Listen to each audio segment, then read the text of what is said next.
So we're going to talk about tennis now.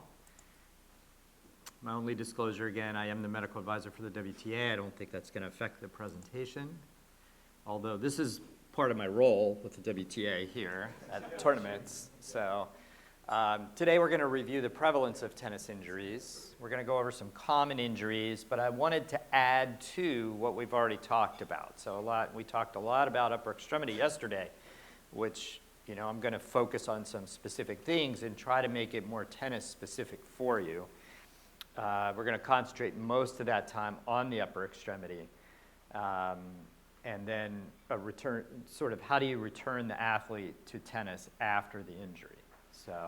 And then if we have time, we'll talk a little bit about coverage of tennis tournaments. We are here in Florida. We do have a lot of tennis tournaments here, but people are from various areas around the country, and maybe you're going to be asked to cover a junior tennis tournament, or it might be one of the pro tournaments.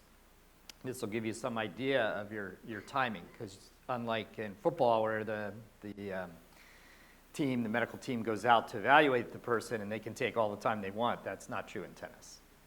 But generally the injuries aren't as severe. Okay.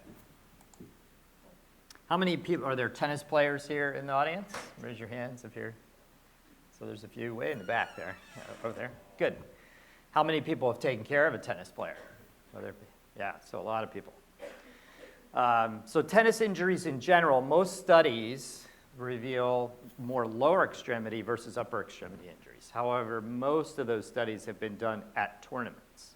So you think, well, if you're going to have an acute injury, maybe you're going to have an ankle sprain that's acute, or they tweak their knee during that, as opposed to all of a sudden having an acute upper extremity injury.